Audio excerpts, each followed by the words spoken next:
CJ റോയിയുടെ ആത്മഹത്യയിൽ ഇതാ ആദായ നികുതി വകുപ്പിന്റെ ഇടപെടൽ. ദില്ലിയിൽ നിന്നുള്ള ഉദ്യോഗസ്ഥർ ബംഗളൂരുവിൽ എത്തിയിരിക്കുകയാണ്. അതേസമയം വീഴ്ചയില്ലെന്നാണ് ആദായ നികുതി വകുപ്പ് ഉദ്യോഗസ്ഥരുടെ വിശദീകരണം വരുന്നത്. IT ഉദ്യോഗസ്ഥരെ ഉടൻ ചോദ്യം ചെയ്യുമെന്നാണ് അറിയാൻ കഴിയുന്നത്.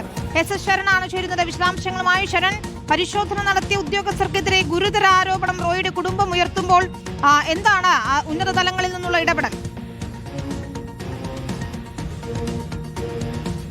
വിനീത, അതീവ ഗൗരവതര വിഷയമായിട്ടാണ് ഇതിനെ കാണുന്നത്. അതായത് വിഷയമായിട്ടാണ് ആദായനികുതി വകുപ്പ് ഇതിനെ കാണുന്നത്.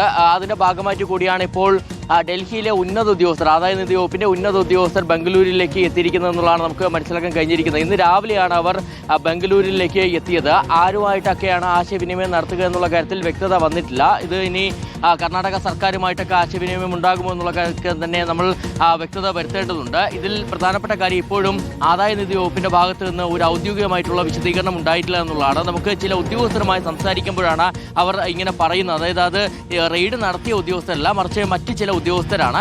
അവർ പറയുന്നത് ഈ നടപടികൾ, അതായത് കേസുമായി ബന്ധപ്പെട്ട നടപടികളും റെയ്ഡുകളും ഒക്കെ തന്നെ നിയമപരമായിട്ടാണ് നടത്തിയിരിക്കുന്നത് എന്നുള്ളതാണ്. ഡിസംബറിലാണ് ഇത് സംബന്ധിച്ചുള്ള വലിയ റെയ്ഡിലേക്ക് കടന്നിരുന്നത്.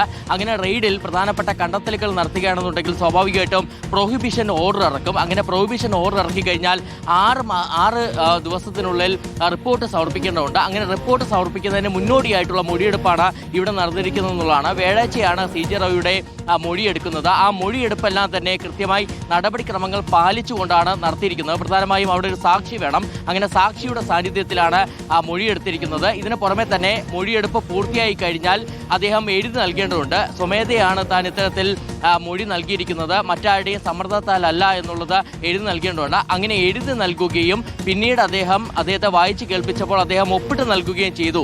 അതിനുശേഷം വളരെ സൗഹാർദ്ദപരമായിട്ട് ഷേക്കൻഡ് നൽകിയാണ് അദ്ദേഹം പിരിഞ്ഞെന്നുള്ള കാര്യം കൂടിയാണ് ആദായനികുതി വകുപ്പ് ഉദ്യോഗസ്ഥർ വിശദീകരിക്കുകയും ചെയ്യുന്നത്. എന്തായാലും ഇപ്പോൾ പ്രഖ്യാപിച്ചിരിക്കുന്ന അന്വേഷണം, അതായത് കർണാടക CID ഈ അന്വേഷണം ഏറ്റെടുത്തിരിക്കുകയാണ്. അതടക്കമുള്ള ഏത് അന്വേഷണത്തെ തങ്ങൾ സ്വാഗതം ചെയ്യുകയാണ് എന്നുള്ള ഒരു മറുപടി കൂടിയാണ് ആദായനികുതി വകുപ്പ് ഉദ്യോഗസ്ഥരുടെ ഭാഗത്തു നിന്ന് ഉണ്ടാവുകയും ചെയ്തത്. ഇതിനിടയിലാണ് ഇപ്പോൾ ആദായനികുതി വകുപ്പിന്റെ ഉന്നത ഉദ്യോഗസ്ഥർ ഡൽഹിയിൽ നിന്ന് ബംഗളൂരുവിലേക്ക് എത്തിയിരിക്കുന്നത്.